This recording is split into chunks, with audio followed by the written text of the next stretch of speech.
سلام با خودم و هر کسی که صدای منو میشنوه و منو میبینه. بچه‌ها خیلی خوش اومدید به این ویدیو. داخل این ویدیو قرار بریم سراغ یه سریال خیلی خوب ترکی که جدید اومده و کلا نکات ضعفش و خوبش و همه چیزشو بگیم و کلا قراره از اون فاز اینکه این سریال فوق‌العاده است، نمیتونم بازیگراش اینم بازیگراش اونم در بیایم و کلا قراره ویدیوها عوض بشه و کلا نکته‌های منفی رو بگم. من خیلی نکته‌های منفی رو کم میگم چون من قشنگ غرق داستان سریال میشم و خیلی نکته ها رو کم میبینم، ولی از این بعد قراره نکته های منفی سریال ها هم بگیم که اگه کسایی که با این چیزا مشکل دارن نبینن و الکی نرن 2 ساعت وقت خودشون رو هدر ندن. ولی کسایی که مثل من این سریال رو خیلی دوست دارن، مطمئنم از اونایی که دوستش ندارن خیلی بیشترن، چون داستان خیلی جذاب ولی خسته کننده ای داره. از همین الان بگم داستان خسته کننده ای داره و بعضی صحنه ها زیادی داخلش اغراق شده، برای همین شاید خسته بشید و احساسات داخل این فیلم اونجوری که باید خودشو بروز نمیده. و اسم این سریال وحشیه که میخوام در ادامه با هم دیگه بریم بررسیش بکنیم. امیدوارم که از این ویدیو لذت ببرید. اگه از این نوع ویدیو خوشتون میاد من داخل تصویر باشم و اینطوری بررسی بکنم، حتما این ویدیو رو لایک بکنید و نظرتون رو درباره این نوع ویدیو بنویسید و برای دیدن ویدیوهای بیشتر کانال منو سابسکرایب بکنید چون حمایت خیلی بزرگه. بزنید بریم برای ویدیو. Let's go. به خاطر قوانین سختگیرانه یوتیوب از این بعد قراره که چهره من داخل ویدیوها ببینید. امیدوارم که لذت ببرید و مشکلی نشه. بچه‌ها داستان این سریال درباره یه پسریه که 15 سال خانواده‌اش گمش کردن و اسم این پسر در واقع علیه، ولی چون از 5 سالگی خودش رو پای خودش وایساد و نمیدونست خانواده‌اش کیان و اصلا کی هست، اسم خودش رو میذاره یامان و همراه دوستاش داخل یه خونه زندگی میکنن و حالا دوستاش هم داخل سریال خودتون میبینید و میشناسید. و وقتی این پسر رو میبینیم و باهاش آشنا میشیم دقیقاً میریم حالا سراغ روی اون بر داستان، یعنی پولدارا، و میبینیم که یه دختر خیلی جذابی داره میره سمت یه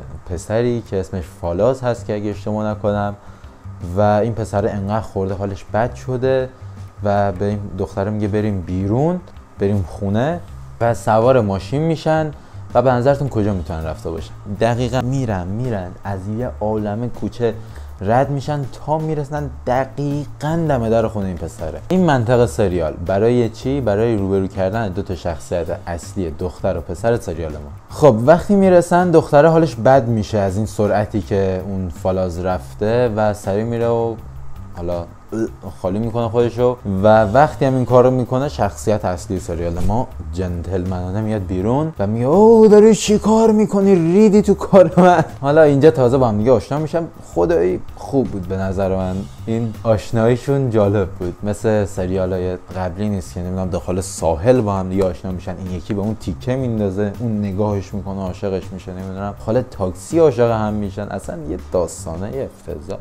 نمیدونم اون پرستارشه. آقا ول کنید خدای این داستانا رو. خوب بود. حالا آشناییشون بگیم خلاقانه بود. فکر کنید نویسنده هاشون اومدن انقدر فکر کردن تا حالا گفتن آجی انقدر این آشنایی ها تکراری شدن که ما چیکار بکنیم دیگه، اومدن این کارو کردن.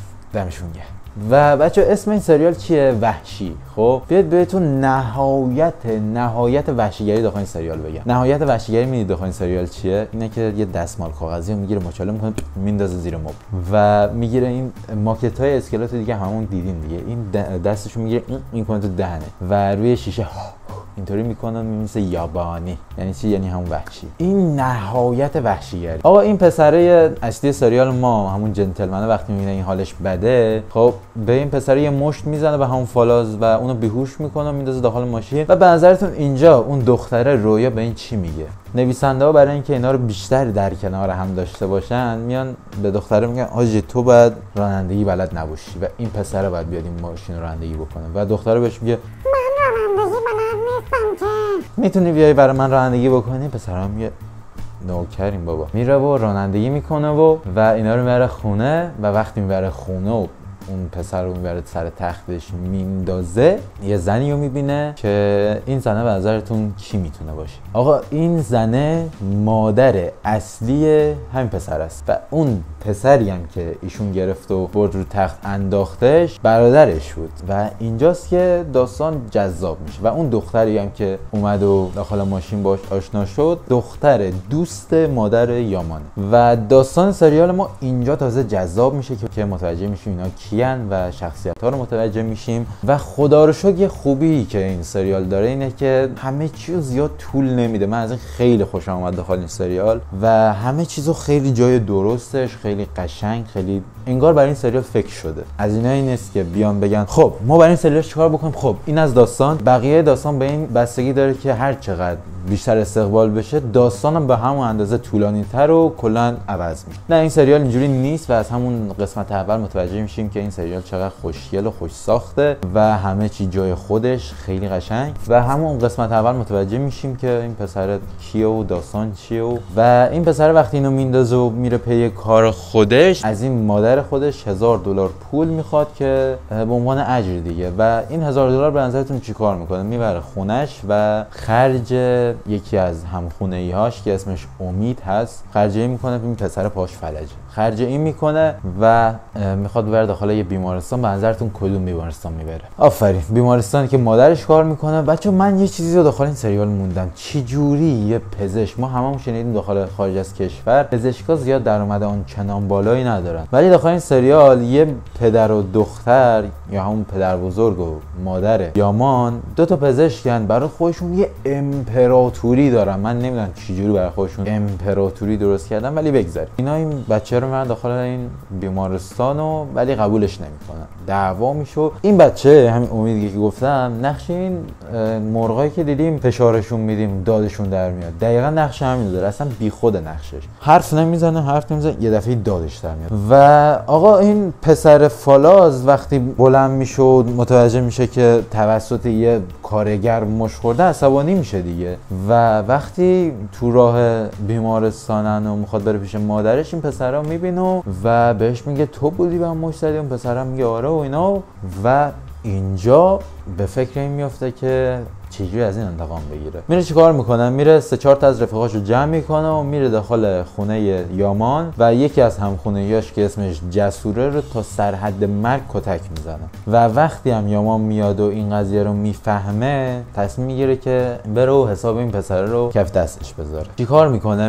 میره شبونه تو خونه فالاز و با هم دیگه درگیر میشن و اینجا فالاز چاقو میکشه و همین لحظه مادر یامان وارد میشه و اینا هی داشتن چاقو رو این ور اونور میکردن که به هیچ کدوم نخوره. یه دفعه دست یامان میره روی چاقو، اینجا میره توی شکم مادرش. بچا داخل این سریال یه انتقادایی که شده اینه که خوشحالیا و چه گفت اقرار داخل شادی خیلی بیشتر از ناراحتی و درامه. چرا؟ چون ژانر این سریال در اصل درامه و نباید انقدر داخل خوشحالی و این صحنه‌های شادی انقدر اغراق داشته باشه. هممون میدونیم دیگه وقتی اسم سریال درام میاد ما هممون یاد اشک‌های خیلی زیادی میافتیم، ولی نهایت درام داخل این سریال میدونید همون پسر امیده. مثلا تعریف میکنه چه بلایی سرش اومده و مثلا یه جاهای گریه میکنه. این نهایت درام سریاله، اونقدر درام نیست و سریال خیلی خوش ساختیه به نظرم، خیلی خوش ساخته و بعدیاش هم همین بود دیگه. یکم اغراق داخل شادی داره، در ناراحتی و بعضی از صحنه‌هاش هم که واقعا مسخره است و شاید هم جنبه شوخی داره و از قصد اینو ساختم و شاید هم حواسشون نبوده و گفتن حالا بذاریم ببینیم چی میشه، شاید خوششون بیاد. و بچه‌ها حالا بهتون بگم، بعد از اینکه این پسر ما یامان